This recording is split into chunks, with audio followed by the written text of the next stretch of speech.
The question of the day is dating different outside of the US? What's the difference? And how is it different between if you're an Asian versus a non-Asian guy? So allow me to ask you a question. Have you ever taken a vacation somewhere and on that vacation, you were so excited and you were like, man, the girls here, they're all so beautiful compared to where I'm from. They're so friendly, and you're just amazed at the quality of the women and the opportunities that were available to you. And you return home and you're thinking, was it because I was on vacation mode? Or is it like that every single day? So I'm gonna give you my answer, and then I'm gonna give you 3 factors to consider if you're moving somewhere, if you're visiting somewhere, in terms of your dating experience. When you leave the US, you're going to have a competitive advantage in certain Asian countries. I would say most Asian countries, because girls actually perceive your foreignness as really attractive. If you're looking for more serious relationships, the language barrier does become an issue, and there's some major cultural differences. If you're a white guy who goes to Eastern Europe or Brazil, you're going to have the same problems as an Asian guy. You're going to experience probably dating in a completely different perspective. And for most of you, if you have the basics down, right, the basics of what I teach, style, proper communication, check the links below for free resources. If you have those basics down, dating will probably be 3 to 4 times easier for you in Asia. If you're an Asian guy in Brazil or Eastern Europe, you're gonna be seen as foreign, but more in a good way. So for example, the way people look at how different I am in certain parts of the States is more like, this guy looks different, he looks foreign, it's like seeing an alien. In Brazil, people look at me like I'm different and foreign, but it's more like seeing a peacock at a zoo. It's like, wow, that is so majestic. I want to get to, pet him, right? Pet. So it's a different perception of foreignness. Dating is also different in terms of beauty standards, right? And it actually is even different in different cities in the States. In San Diego, for example, it was the tan, blonde beach girl, okay? Kind of like Laguna Beach style type of girl. That was the ideal. In Vegas, there were the girls with a lot of tattoos and a lot of strippers, and then there's like all these club bottle service girls. That seemed to be the ideal. In New York, it was the fashionista, the model girl who has a nice apartment, who knows exactly where to go to party, right? It's the metropolitan city girl. In LA, it's more eclectic.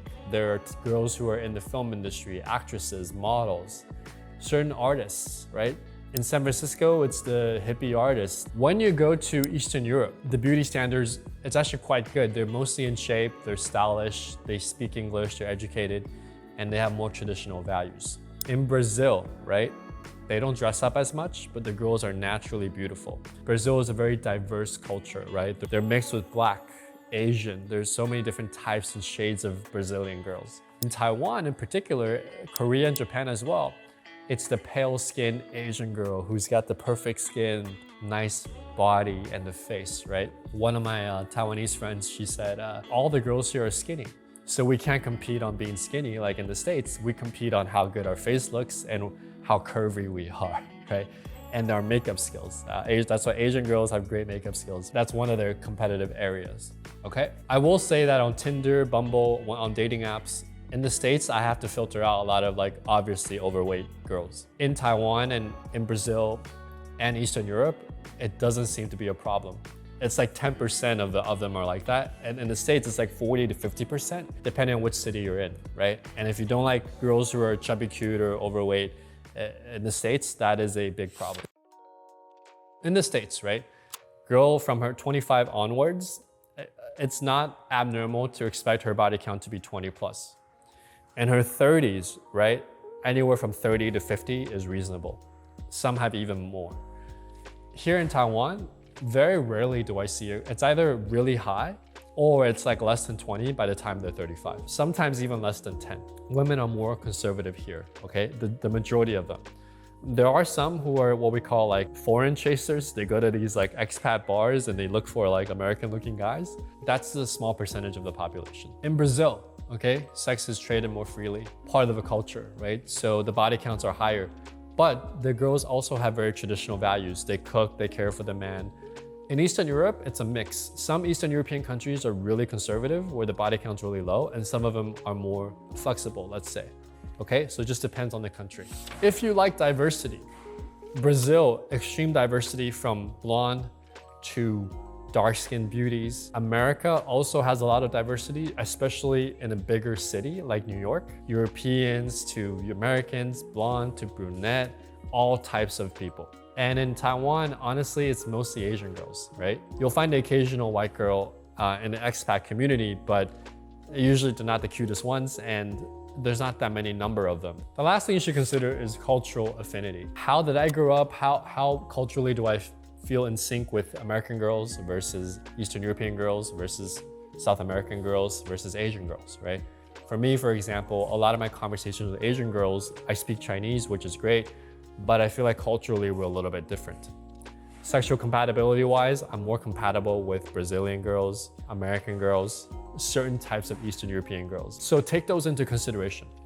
If I'm in my 20s as a guy and I'm visiting and I just want some experience, I would recommend South America, Southern Brazil in particular. If you like Asian girls, Taiwan is great. If you speak Chinese, awesome. And certain countries in Eastern Europe would be awesome for you. If you're looking to find a girlfriend, if you like diversity, certain cities in America is great, okay? New York City in particular, amazing. LA is pretty good too, but you gotta know how to play the game. Vegas actually, surprisingly, is not good, unless you're looking for one-night stands, because most of the hot girls in Vegas are visiting.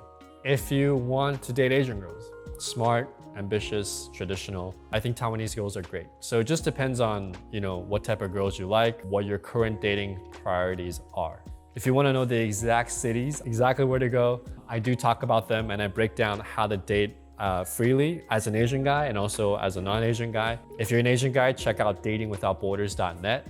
I'll show you the cities that I had the best times at in my 20s. I will show you how to talk to girls that are from a different culture. If you're a non-Asian guy, check out the first date formula. I'll show you how to do online dating, how to approach the girls you want to approach, and which cities are best for you, whether you're dating for fun or looking for a serious girlfriend. All the links are in the description below this video. Enjoy.